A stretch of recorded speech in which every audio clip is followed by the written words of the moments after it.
वाहिगुरु जी का खालसा वाहिगुरु जी की फतेह। सत श्री अकाल, नमो बुद्धाय, जय मुनि साधु अस्सलाम साधु वाइस मानवता न्यूज चैनल पर आप सभी का स्वागत है। मेघराज सिंह अमेरिका से। साधु, आप सब जानते हैं उठाते गरीबों की आवाज, मजलूमों की आवाज, जिनको कोई आवाज नहीं उठाता उसकी आवाज मानवता उठाता। साथियों, और जो राष्ट्रीय पिछड़ा वर्ग वर्ग मोर्चा ने एक भारत बंद का ऐलान किया है, जो 29 तारीख को बंद हो रहा है भारत। तो इसमें हमारे इस विषय पर बात करने के लिए आप लोग जुड़े हैं पिछड़ा वर्ग जागृति मंच के प्रदेश अध्यक्ष एडवोकेट संतोष साहू जी। तो इस विषय पर बात करने के लिए हमने इससे बात करेंगे, सवाल जवाब करेंगे। तो पहले इनका स्वागत करते हैं, उसके बाद सवाल जवाब करते हैं। जी, एडवोकेट संतोष साहू जी का वॉइस ऑफ मानवता न्यूज चैनल में बहुत बहुत स्वागत। सत श्री अकाल भाई साहब। सत श्री अकाल जी, धन्यवाद। इसके पीछे जो भारत बंद करने जा रहे हैं, राष्ट्रीय जो पिछड़ा वर्ग भारत बंद करने जा रहा है, इसके पीछे क्या कारण है, थोड़ा बताएं इसके बारे में। जी, राष्ट्रीय पिछड़ा वर्ग मोर्चा के द्वारा 29 नवंबर 2022 को भारत बंद माननीय चौधरी विकास पटेल जी, राष्ट्रीय अध्यक्ष राष्ट्रीय पिछड़ा वर्ग मोर्चा के द्वारा उनके नेतृत्व में भारत बंद बुलाया गया है, जिसका बड़ा समर्थन पूरे देश भर में मिल रहा है। इसकी जानकारी आ रही है और मैं छत्तीसगढ़ के विभिन्न सामाजिक संगठन में मैं कई पदों में हूं। मैं इस बंद का समर्थन करता हूं। इन मुद्दों के आधार पर जो 29 तारीख का जो भारत बंद है, उसमें ओबीसी को 52% आरक्षण लागू किया जाए, ये पहला मुद्दा है। क्योंकि संविधान में वंचित, शोषित, सामाजिक रूप से पिछड़े समूहों का शासन प्रशासन में पर्याप्त प्रतिनिधित्व सुनिश्चित करने के लिए संविधान निर्माताओं ने आरक्षण व्यवस्था दिया हुआ है। अभी क्या हुआ कि भारत में 5 वर्ग है। अनुसूचित जाति हैं, जिनकी संख्या लगभग भारत में 15 से 16% है। उनको संख्या के अनुपात में प्रतिनिधित्व है, आरक्षण है। इसी तरीके से अनुसूचित जनजाति के भाइयों की संख्या भारत में लगभग 7.5 से 8% है। उनको भी संख्या के आधार पे केंद्र के द्वारा, केंद्र की संख्या और राज्यों की संख्या के आधार पे प्रतिनिधित्व अर्थात आरक्षण शिक्षा में, नौकरी में, राजनीति में है। इसी तरीके से पिछड़े वर्गों की संख्या, ओबीसी की संख्या गुलाम भारत के आंकड़ा के आधार पर 52% है। हालांकि भारत का 1947 को 2 भाग हो गया, पश्चिमी पाकिस्तान, पूर्वी पाकिस्तान। उसमें कोई ओबीसी के लोग पूर्वी या पश्चिमी पाकिस्तान नहीं गए, बल्कि पाकिस्तान से लोग भारत में आए। और ये जो आंकड़ा है वो 1931 के आधार पे है 52%। और ओबीसी की जाति आधारित जो गिनती है वो हुई नहीं है। फिर भी भारत में जो गवर्नमेंट का आंकड़ा है कि 52% पिछड़ा वर्ग है। तो ओबीसी को 52% हिस्सेदारी चाहिए, शिक्षा में, नौकरियों में, राजनीति में, उद्योग में, भूमि में, हर क्षेत्रों में चाहिए। संख्या के अनुपात में चाहिए। हमें कम भी नहीं चाहिए, हमें दूसरे वर्गों का 1% ज्यादा भी नहीं चाहिए। हमारी जो संख्या है, पिछड़े वर्गों की जो संख्या है, उसके आधार पे हमें हिस्सेदारी चाहिए। ये एक बड़ा मुद्दा है। माननीय सुप्रीम कोर्ट के द्वारा ये प्रतिबंध लगाया गया था कि आरक्षण 50% से ज्यादा नहीं दिया जा सकता। इसको भारत सरकार के द्वारा ईडब्ल्यूएस, जो आर्थिक गरीब हैं, सवर्ण समान वर्ग के लोग, उनको 10% आरक्षण दिया गया। और माननीय न्यायालय का जो दायरा था वो स्वयं बढ़ गया। तो अब ऐसी कोई बातें नहीं है, जिसकी जितनी संख्या है उसके आधार पे ये प्रतिनिधित्व भारत में मिले। ये हमारा एक बड़ा मुद्दा है, इस मुद्दे पे हमारा समर्थन है। और दूसरा बात है कि केंद्र सरकार द्वारा ओबीसी की जाति आधारित जनगणना न करके, जनगणना हर 10 साल के बाद 11वें साल भारत में है, गुलाम भारत में होता रहा, अब तो भारत आजाद है। तो इस देश में, भारत में विभिन्न वनस्पति की गिनती हो रही है, जीव जंतुओं का गिनती हो रहा है। अलग अलग क्षेत्रों में बिना आंकड़ा इकट्ठा किए लोकतंत्र में लोगों को हिस्सेदारी कैसे मिलेगी? ये बड़ा दुर्भाग्यजनक बात है कि भारत में पिछड़े वर्ग के प्रधानमंत्री जी हैं। अब माननीय प्रधानमंत्री जी ने माननीय सर्वोच्च न्यायालय को ये लिखित हल्फनामा दे दिए कि नहीं, हम पिछड़े वर्गों की गिनती नहीं चाहते। अगर 4 लोग बैठे हैं किसी के घर में तो चाय गिनती पर आता है कि 4 लोग बैठे हैं तो 4 कप चाय आएगी। अब बताइए कि जिस देश में आधा से ज्यादा जनसंख्या जिस वर्ग का है, ओबीसी का है, उसकी गिनती नहीं हो रही है तो हिस्सेदारी कैसे होगी, ओबीसी का विकास कैसे होगा। जिस देश में आधा से ज्यादा संख्या का विकास अगर नहीं हुआ तो उस देश का कैसे विकास होगा, वो राज्यों की कैसे विकास होगी। तो हमारा ये जो भारत बंद है इसमें ये समर्थन है कि केंद्र सरकार पिछड़े वर्गों का, ओबीसी की जाति आधारित जनगणना करे और ओबीसी का वास्तविक आंकड़ा देश के सामने लाए। इसको लेकर ये भारत बंद है। निजी क्षेत्रों में भी आरक्षण लागू किया जाए। भारत में निजीकरण बड़ी तेजी से हो रहा है तो निजी क्षेत्रों में संख्या के अनुपात में अनुसूचित जाति को, अनुसूचित जनजाति को, अन्य पिछड़े वर्गों को संख्या के अनुपात में निजी क्षेत्रों में भी प्रतिनिधित्व मिले, आरक्षण मिले। एक वर्गीय सारे पदों पे लोग आसीन होते चले जाएंगे तो बाकी वर्गों का क्या होगा। तो निजी क्षेत्रों में भी संख्या के अनुपात में आरक्षण लागू हो, इस विषय पे हमारा समर्थन है। और एक बड़ा मुद्दा है एमएसपी गारंटी का कानून लागू किया जाए। आपको भाई मेघराज सिंह जी, आप वॉइस ऑफ मानवता के सीईओ हैं और आप बड़े संवेदनशील और देश के सामाजिक हितों के प्रति आपका बड़ा ध्यान है। आप देखे हैं कि भारत कृषि प्रधान देश है।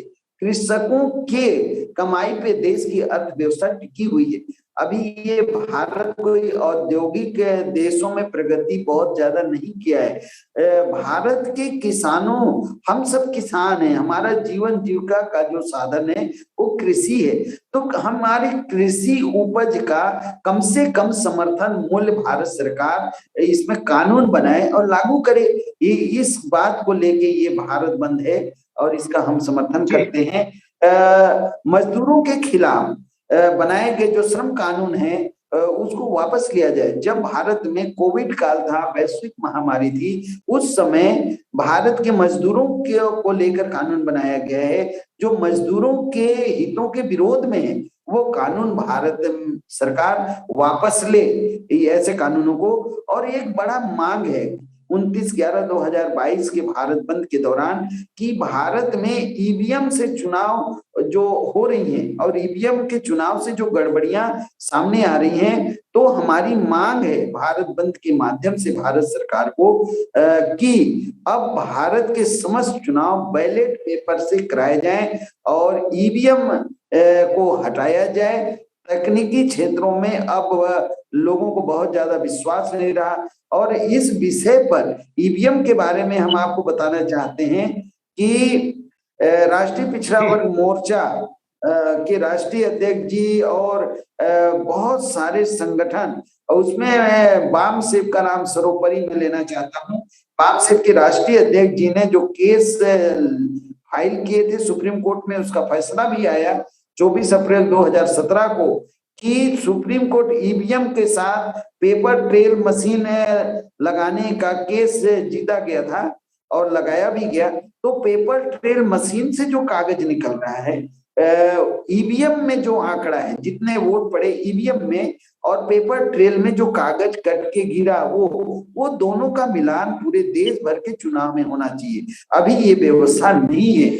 इसमें बहुत सारी बातें हैं, इन बातों को लेकर ये है। और एनआरसी, सीए, एनपीआर का को लेकर ये भारत बंद है कि भारत के नागरिकों को जिस तरीके से आसाम में कई मुश्किलों का सामना करना पड़ा है, तो ये कानून वापस हो, इसके ऊपर बहुत सारा जन जागरूकता की जरूरत है। और हम एक बात कहना चाहते हैं कि 29/11/2022 का जो भारत बंद, जो महाबंद होने जा रहा है, देश भर का समर्थन मिल रहा है इस बंद को। विकास के नाम पर, पर्यावरण संरक्षण के नाम पर एवं जानवरों के संरक्षण के नाम पर भारत के आदिवासी भाइयों को उनके जल, जंगल और जमीन से विस्थापित करने किया जा रहा है। इसका विरोध है इस भारत बंद में, कि भारत में आदिवासी जहां है वहां जंगल है, जहां जंगल है वहां आदिवासी है।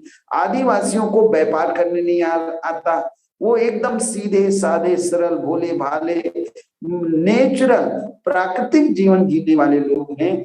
तो वो जंगलों का अगर विनाश हो जाएगा, आदिवासियों को जंगल से आप हटा देंगे, जमीन से बेदखल कर देंगे, जल से बेदखल कर देंगे, तो कैसे जिएंगे। और इसके ऊपर एक बड़ा ये आंदोलन पूरा देश में चल रहा है और ये भारत बंद में एक बड़ा मुद्दा है जी। और हालांकि छत्तीसगढ़ सरकार पुरानी जो पेंशन योजना है उसको छत्तीसगढ़ के लोकप्रिय मुख्यमंत्री भूपेश बघेल जी उन्होंने ये बहाल किया है। ऐसा ही भारत के समस्त राज्यों में कर्मचारियों की पुरानी पेंशन योजना बहाल होनी चाहिए। जो कर्मचारी 30 साल, 35 साल, 40 वर्ष तक पूरा सेवा दिए समाज को, देश को, और जब वो रिटायर्ड हो गए तो वो सम्मानजनक जीवन कैसे जी सकेंगे, इसके लिए पुरानी जो पेंशन योजना थी उसको बहाल किया जाए। भारत बंद का एक बड़ा ये विषय है। और एक बात हम आपको बताना चाहते हैं कि आरक्षण क्रियान्वयन अधिनियम बनाया जाए। इसके लिए ये भारत बंद है कि अभी आरक्षण है, प्रतिनिधित्व है, लेकिन वो कितना लागू हो रहा है, कहीं उसमें कोई गड़बड़ियां तो नहीं है, कोई गड़बड़ी कर रहा है तो उसको दंड का क्या प्रावधान है। ऐसी बहुत सारी जो बातें हैं। शेड्यूल कास्ट का कितना % अभी नौकरियों में क्लास 1, क्लास 2, 3, 4 में उनका प्रतिशत है, अगर नहीं है तो उसके लिए कौन जिम्मेदार है। अनुसूचित जनजाति के लिए क्लास 1 में उनकी संख्या के अनुपात में केंद्र आधारित कितने % क्लास 1, क्लास 2 हैं, राज्यों में संख्या के अनुपात में कितने क्लास 1, 2, 3, 4 हैं। अगर ये नहीं है तो इसके पीछे गड़बड़ी कौन कर रहा है, किसके कारण से ये प्रतिनिधित्व पर्याप्त नहीं है। तो इसके लिए अब भारत में आरक्षण पूरी तरीके से लागू हो, इसके लिए क्रियान्वयन इसमें हो, इसके लिए अधिनियम बनाया जाना भारत में बहुत जरूरी है। इस भारत बंद में एक बड़ा विषय है जो पूरे देश भर में जन चर्चा हो रहा है। और मैं आखिरी एक बात और कहना चाहता हूं कि SC, ST, OBC के छात्रों की छात्रवृत्ति बहाल किया जाए। भारत में जो शेड्यूल कास्ट है, शेड्यूल ट्राइब, बैकवर्ड के जो विद्यार्थी हैं उनको जो छात्रवृत्ति थी वो किन्हीं कारणों से लंबे समय से बंद है। एक तरफ महाविद्यालय का, विश्वविद्यालय का जो फीस है वो बहुत ज्यादा बढ़ा दिया गया है, दूसरी तरफ छात्रवृत्ति जो मिलती थी वो भी बंद है। तो ये तो एक तरह से शिक्षा से पूरी तरीके से वंचित करने का एक भयानक षड्यंत्र जैसा लगता है। इन बातों को लेकर संवैधानिक दायरे में रह के कानून का पालन करते हुए मैं अपील करना चाहता हूं छत्तीसगढ़ के बाहर हमारे संगठन के समस्त कार्यकर्ता पदाधिकारी भाइयों से, हमारे पिछड़े वर्ग के भाई बहनों से कि ये संवैधानिक अधिकार हमें जो लंबे समय तक जो हमें मिलना चाहिए, जो हमारा हक है, हमको भीख नहीं चाहिए, हमको दया नहीं चाहिए। हमारी संख्या के अनुपात में हमारे हिस्से का शिक्षा के क्षेत्र में, नौकरियों के क्षेत्र में, उद्योग के क्षेत्र में, भूमि के क्षेत्र में जो हिस्सेदारी है वो अभी तक नहीं मिल रहा है, सरकारों के कान में जूं तक नहीं चल रहा है। तो विवश होकर राष्ट्रीय पिछड़ा वर्ग मोर्चा के राष्ट्रीय अध्यक्ष परम सम्माननीय चौधरी विकास पटेल जी के नेतृत्व में ये आंदोलन हो रहा है। देश भर के पिछड़े वर्ग के भाई बहन, हमारे विद्यार्थी, युवा भारत बंद को सफल बनाएं, ज्यादा से ज्यादा अपने घरों से निकलें और अपना विरोध शांतिपूर्वक कानून के दायरे में करें, ऐसा मैं अपील भी करना चाहता हूं आप नवता टीवी चैनल के माध्यम से। और आपने 29/11/2022 के राष्ट्रीय पिछड़ा वर्ग मोर्चा के भारत बंद को लेकर इतना महत्वपूर्ण जो चर्चा किया, इसके लिए मैं आपको भी बहुत बहुत धन्यवाद ज्ञापित करना चाहता हूं। बहुत बहुत धन्यवाद। जय भारत, जय संविधान, जय लोकतंत्र। जी, मैं एक दो सवाल और भी करना चाहता हूँ। उसमें देखिए, इसमें जब आपने बात रखी है बहुत सारी जो आदिवासियों को क्यों उजाड़ा जा रहा है, वहां पर आदिवासियों के मैं वीडियो देखा था, उसमें आदिवासी जितनी संख्या है उनमें इतनी कीमती जमीन है उनके पास में, 9 करोड़ रुपए हर आदिवासी के हिस्से में आता है। इतनी कीमती जमीन, उसके अंदर 9 प्रकार के खजाने दबे हैं। इस कर रहे हैं, हरामखोरी कर रहे हैं जो बैठे हैं पीछे, लालची जो लोग होते हैं, लालची लोग खाना चाहते हैं दूसरों को, क्योंकि इनका भरता है नहीं, कभी अंदर भूखे पड़े हैं, तो ये उनको उजाड़ना चाहते हैं। इसी तरह उजाड़ना चाहते हैं कि आदिवासी ये महंगी है और बहुत वो है, एक एक आदिवासी के पास में 9 करोड़ रुपए आ सकते हैं, कभी वो उसको खोज किया जाए। दूसरी बात ये है ना कि ईवीएम की बात रखी आपने, ईवीएम का मुद्दा बिल्कुल ठप हो गया। ऐसा जो लोग पहले ईवीएम के बारे में विरोध कर रहे थे और वो बिल्कुल आज चुप बैठने का कारण क्या है। दूसरी बात, सबसे पहली बात तो है कि आपने जितने मुद्दे गिनवाए हैं ये सब लोगों के हक में है और सब लोगों के मतलब उसमें इंसानियत के हक में, तो हमारा फुल सपोर्ट रहेगा, इसमें फुल समर्थन है वायु मानवता न्यूज चैनल की तरफ से। तो इसमें लास्ट में मैं सवाल ये करूंगा कि इसमें जो आप लोग जो भारत बंद करने जा रहे हैं, जो ST SC OBC के जितने भी ST SC के जो संगठन बने हैं, ये भी आप लोगों का साथ दे रहे हैं या सिर्फ आप खुद ही पिछड़ा वर्ग इसमें कूद रहा है इसमें भारत बंद में? तो इन लोगों का जो अगर आ रहे हैं तो थोड़ा उनके बारे में बताएं जरा।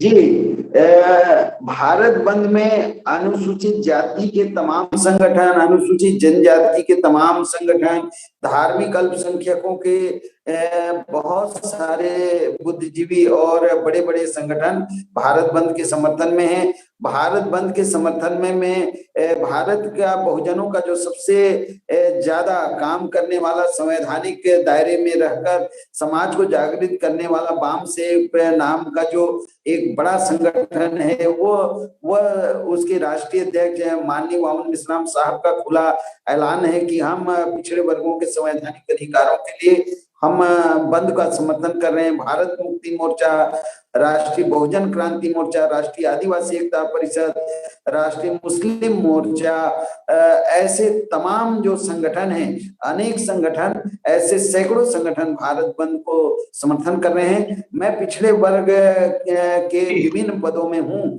और पिछड़े वर्ग का सदस्य होने के नाते मैं ऐसे सभी संगठनों को बहुत बहुत दिल से धन्यवाद भी ज्ञापित करना चाहता हूं कि आप सब लोग पिछड़े वर्ग के संवैधानिक अधिकारों को लेकर जो भारत बंद हो रहा है उसमें इतना बड़ा सहयोग ओबीसी को जो आपके द्वारा दिया जा रहा है, ये ओबीसी के लिए बहुत बड़ा सहयोग है, अभी तक का सबसे बड़ा सहयोग माना जाएगा। और एक बात है, जैसा कि आपने कहा कि भारत में आदिवासी भाइयों को लेकर जो जमीन की लड़ाई है, ये बात सच है कि भारत में सबसे बड़े धातु वहां हैं जहां आदिवासी भाई हैं, और जहां आदिवासी भाई हैं उसी वो जहां निवास करते हैं उन्हीं के नीचे बेशकीमती धातु है। ये आज का जो औद्योगिक जो लूट चला हुआ है, ये बड़ा सोचने की बात है कि ये जो विकास है वो ये विकास किन लोगों के आधार पे है, वो कहाँ से कैसा ये मिनरल आएगा और लोग क्या इसके पीछे षड्यंत्र रचते हैं, ये बहुत बड़ा बहस का विषय है और पूरा तथ्य और तर्क सहित देश के सामने इसकी चर्चा जरूर होगी भारत बंद के दरमियान, मैं ऐसा आशा करता हूँ। जी